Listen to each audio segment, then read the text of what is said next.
줄여서 IE라고 합니다.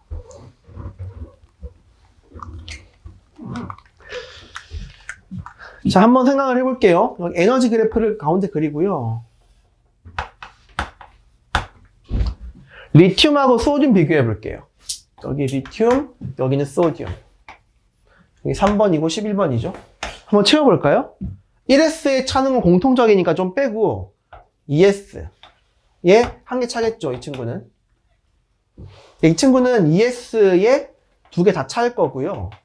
그리고 하나, 둘, 셋. 이 P에도 6개가 풀로 찰 거고요. 그 다음은 3S에 한 개 차겠죠. 그죠? 리튬하고 소듐이에요. 여기 어딘가에는 무한대 껍질이 있을 겁니다.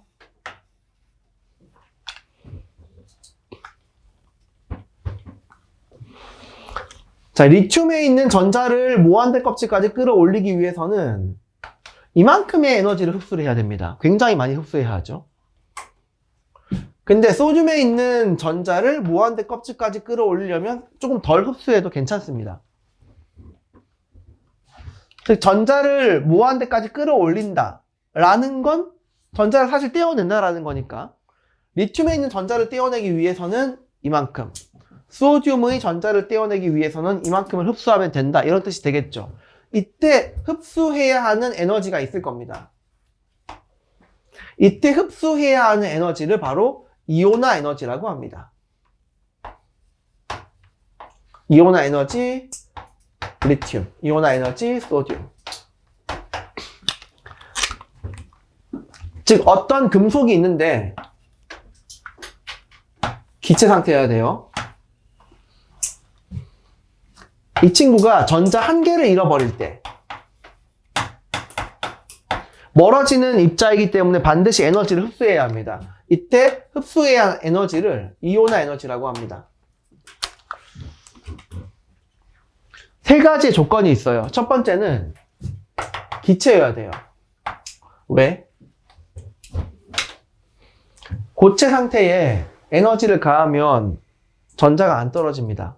그냥 녹죠. 액체도 마찬가지고요. 액체 상태에 에너지를 가하면 기체가 됩니다. 기체 상태에 에너지를 가해야 전자가 되죠. 두 번째는 초기 상태는 중성이어야 합니다. 왜냐하면 리튬에서 전자를 떼는 거랑 리튬 플러스에서 전자를 떼는 거랑은 에너지가 다르거든요. 그렇기 때문에 중성이라고 정의를 좀 했고, 그리고 에너지라고 하는 건 크기 성질이죠. 전자 한 개를 떼어내는 거랑 두 개를 떼어내는 건 당연히 에너지가 다릅니다. 그래서 전자 1몰이라고 정의했습니다. 인간이 정한 거예요. 기체 중성 1몰. 자, 이렇게 표현을 하는 게 고딩 방법이고요. 자, 이제 데딩 방식으로 표현을 해보겠습니다.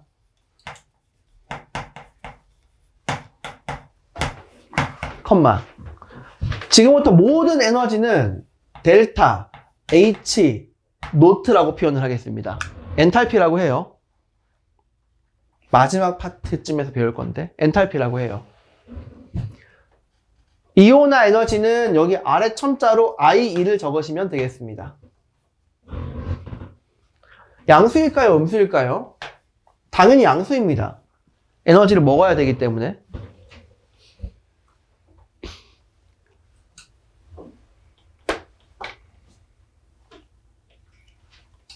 됐죠? 예를 들어 가지고 소듐이다.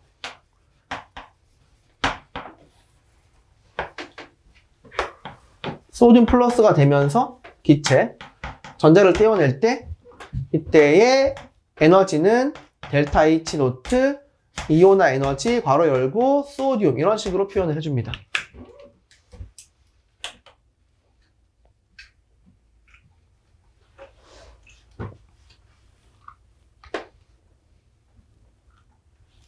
자, 그렇다면 주기율표에서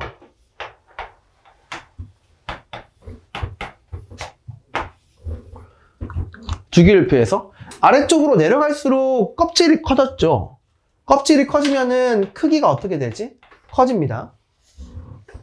오른쪽으로 갈수록 양성자가 커지죠. 그러면 크기가 작아집니다. 얘 두 개를 봐요. 누가 더 큽니까? 소듐이 큽니다. 크다라는 건 당연히 무한대에 가깝게 있다라는 뜻입니다. 그럼 에너지를 덜 흡수해도 전자가 떨어지는 거죠. 그러니 커지면 무한대에 가까워진다. 크기랑 이온화 에너지는 반대로 가야 됩니다. 이해하시겠습니까? 크기랑 이온화 에너지는 반대로 가야 됩니다. 즉 크기가 커지게 되면요, 이온화 에너지는 반대로 작아지게 됩니다. 물론 크기는 족은 껍질에 의한 크기이기 때문에 영향력이 좀 상당하죠. 다음에 오른쪽으로 갈 때는 크기가 작아지기 때문에 이온화 에너지는 반대로 증가해야 합니다.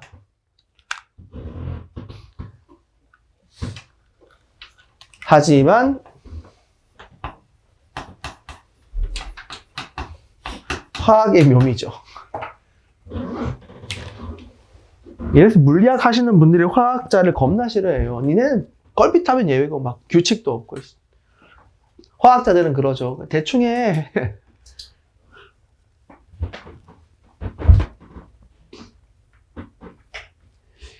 자, 그러면 지금 뭘 배워야 하냐? 저 예외를 좀 배워야 되겠죠? 이온화 에너지 그래프를 좀 그려보도록 하겠습니다.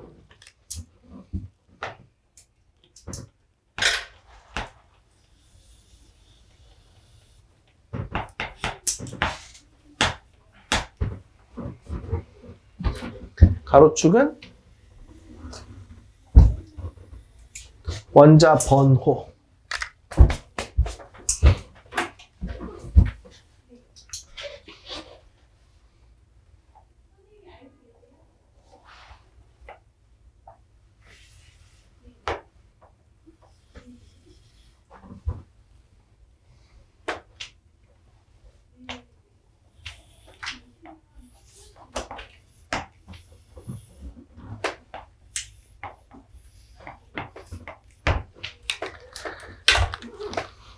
수,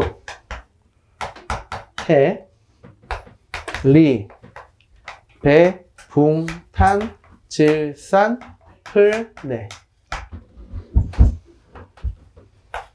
나, 마, 알, 시, 인, 황, 염, 아. 반복. 똑같이 그리시면 됩니다. 내가 유화를 그리라는 것도 아니고요. 그죠? 선 몇 개 그으라는 건데.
됐나요? 가볼까? 같은 족을 볼까요? 헬륨, 네온, 아르곤 보면은 밑으로 내려갈수록, 즉 원자 번호가 커질수록 이온화 에너지가 작아지고 있는 게 뭐 예외 없이 쭉 이어지고 있습니다. 같은 주기에서 볼까요? 이주기 볼까요? 이렇게 이주기 보면은 원자 번호가 커질수록, 즉 오른쪽으로 갈수록 이온화 에너지가 대체로 커지고는 있는데 아닌 구간이 보이죠? 어디? 여기랑 여기가 아닌 구간이 생기죠. 근데 그 아닌 구간의 예외성이 그 다음 주기에도 똑같이 이어집니다. 그럼 왜 이런 현상이 생기는지를 먼저 좀 볼게요. 저기를 지우고.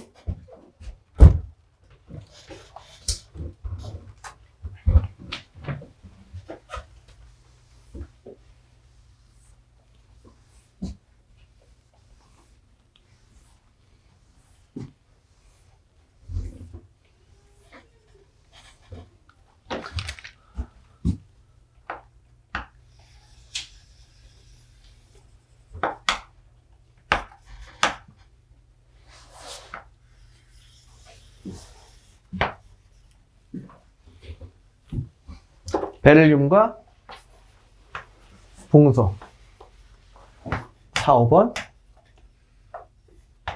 ES에 2개 끝. 봉소는 ES에 2개. 그 다음은 어디죠? EP에 하나.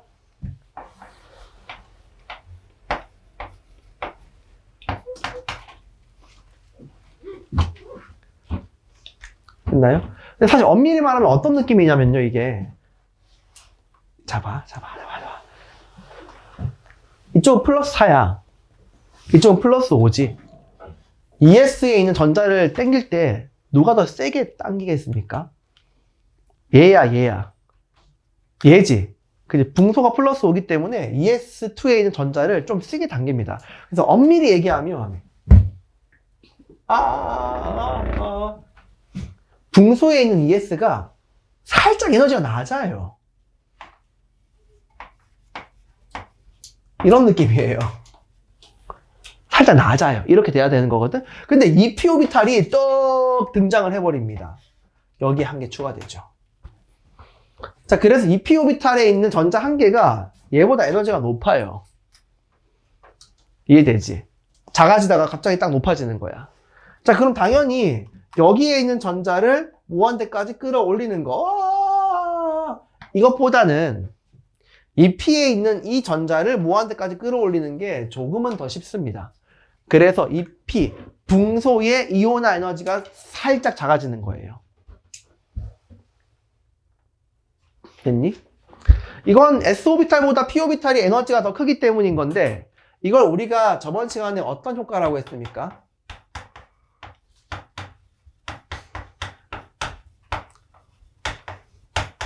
그치? 가려막기 효과라고 했죠. 눈으로 보이는 건 침투 효과라고 했지만.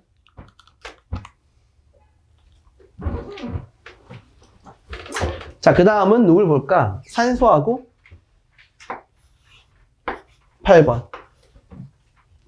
질소, 산소 7번, 8번. 보겠습니다. 이 친구 조금 위에 표현을 할게요. 여기 별개로.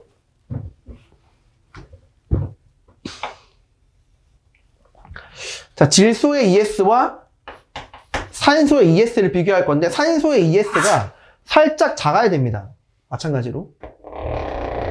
산소의 ES가 살짝 작아야 됩니다.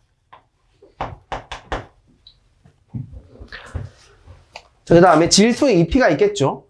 하나, 둘, 셋. 질소의 EP가 있겠죠.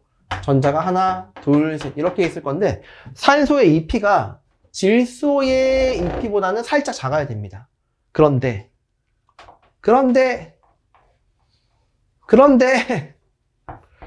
산소는 P에 전자 쌍이 들어가야 돼요. 하나는. 반발력이 생기면 에너지가 높아진다라고 배웠습니다. 그래서 이런 그림이 돼요. 질소에 있는 EP보다 산소에 있는 EP가 에너지가 낮은데 전자 쌍이 있는 부분만 살짝 높습니다. 살짝. 자, 이런 이유 때문에 EP에 있는 질소의 전자를 무한대까지 끌어올리는 거, 이만큼.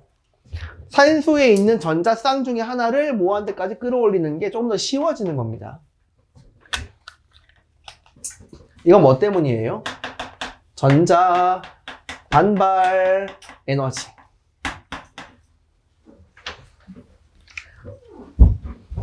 이런 이유 때문에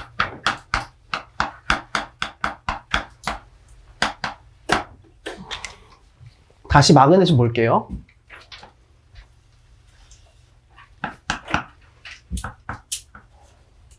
마그네슘 1S, 2S 다 차 있으니까 2S부터 해볼게요. 2S에 2개, 그 다음에 2P에 6개가 전부 다 차 있죠.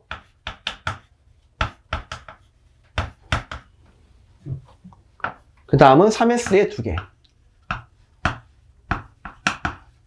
여기를 무한대라고 하고, 이게 마그네슘. 마그네슘에서 전자를 떼어낼 때 필요한 에너지는 3s2에 있는 것 중에 한 개를 떼어낼 때 필요한 에너지입니다. 이걸 지금부터는 제1 이온화 에너지라고 할게요. 제1 이온화 에너지. 첫 번째 거. 전자 한 개를 떼어내고 나면 마그네슘 플러스가 될 겁니다. 이 친구를 볼까요?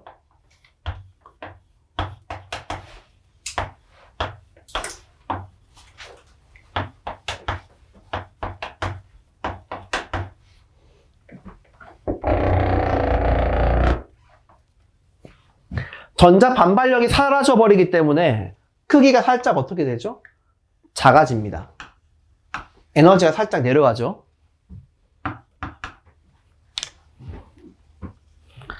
자, 그럼 이 상태에서 전자를 떼어낼 때에는 조금 더 많은 에너지가 필요하겠네요.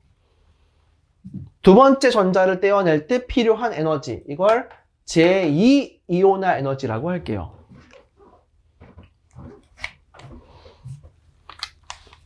두 번째 것까지 떼어내고 나면 드디어 마그네슘 2 플러스가 되었습니다.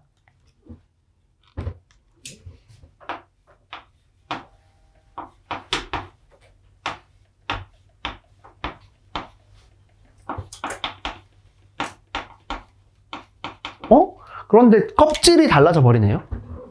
껍질이 달라지고 나면 에너지의 차이가 좀 심하게 벌어집니다. 자, 그러면 그 다음 전자는 이 P에 있는 것 중에 한 개를 떼어낼 건데 이때 필요한 에너지는 조금 많이 커지는 편이죠. 이걸 제3이온화 에너지라고 하겠습니다. 자, 이런 식이면은 이온화 에너지는 전자를 떼면 뗄수록 커져요. 계속 커집니다. 계속 밑으로 내려갈 거기 때문에 계속 커집니다. 즉 마그네슘 같은 경우에는 12번이고 제1이온화 에너지, 제2이온화 에너지, 제3이온화 에너지를 비교를 하게 되면 1보다 2가 크고 2보다 3이 큰데 3이 될 때 조금 더 많이 커집니다. 많이라고 하는 건 문학적 표현이죠. 한 4배 정도가 커집니다. 4배 정도 이상. 눈에 띄게 확 커집니다. 자, 이런 식으로 갑자기 이온화 에너지가 점프를 했다라는 말은 여기에서 뭐가 사라진 겁니까? 이 과정에서 껍질이 사라진 겁니다. 즉 전자를 두 개를 떼었더니 껍질이 사라졌습니다. 즉 껍질이 사라진 바로 전의 전자의 개수가 바로 최외각 전자수가 되는 거죠.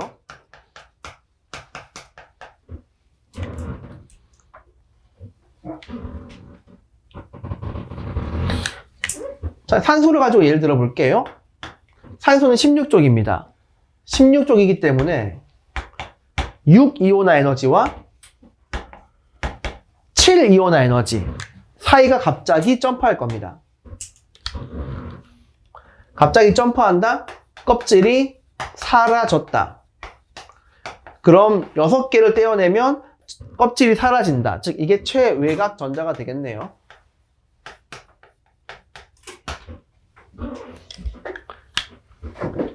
자, 그럼 따라서 이온화 에너지 N, 이온화 에너지 N-1, 이온화 에너지 N 플러스 1 이런 식인데 갑자기 4배 정도로 이온화 에너지가 점프했다면 여기에서 껍질이 아웃되었다라는 거고 바로 그 전에 떼어낸 전자의 숫자가 최외각 전자수라는 거죠.